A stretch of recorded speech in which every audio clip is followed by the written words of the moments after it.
Why do human females wear makeup, whereas human males usually don't? The marginal utility of wearing makeup is probably positive for females, but induces a homosexual alert in males if they see other males wearing makeup. While the last portion might be significantly more complicated compared to the first portion, and also maybe scientifically not there laid out yet, the marginal utility of wearing makeup seems to be positive because, well, it costs time and money to do so.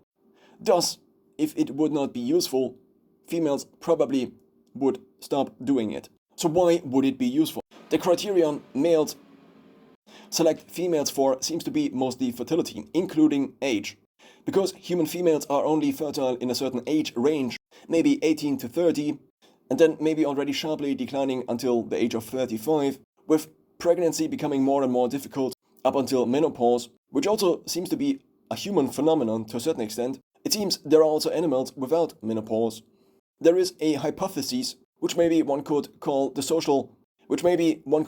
the grandchildren hypothesis, by which females of a certain age basically just by natural design opt out of the dating market entirely. As maybe now caring for offspring and the offspring of offspring is a more evolutionary useful strategy.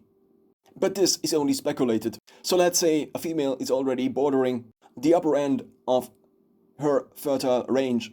Then by faking fertility markers such as using blush on the cheeks, possibly to indicate a good metabolism, but also potentially to fake arousal, and thus increase the likelihood of a male responding to her, might be slightly more beneficial, at least on average, compared to maybe not doing it.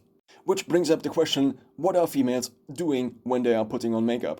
Often they are contouring their cheeks or their jawline slightly, which one could maybe think of as faking a lower body fat. They also try to improve how healthy the hair looks, possibly also as an indicator of, well, youth and fertility. As humans age and eventually hair, also in females, becomes thinner and less colorful. Nails would be another very similar marker. Look, I'm able to produce nails that don't break. Thus, maybe I don't have calcium deficiency, etc. Dyeing hair eventually signals, at least if unknown, or rather fakes younger age, as probably it's also used as a marker of assessment for female age by males. Mascara and what's the other thing called?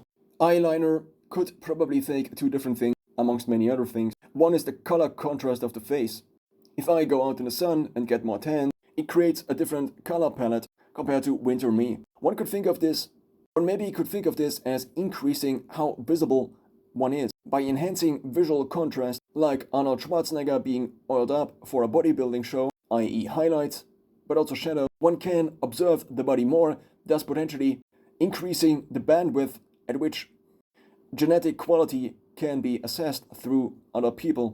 One could speculate about other things as well, such as corsets, faking a lower waist-to-hip ratio, with a lower waist indicating less subcutaneous but also abdominal fat, indicating a healthy metabolism, being able to lead an active lifestyle where fat does not accumulate, and the hip, in part then, is the bone structure underneath. The wider the hip, the less difficult to bear a child, potentially, and the wider the hip, as in increased hip circumference by estrogenic fat distribution, the more estrogenic the human individual, also possibly an indicator of higher fertility, compared to, let's say, a hip, and maybe also waist, with a high waist-to-hip ratio, indicating a more masculinized human individual.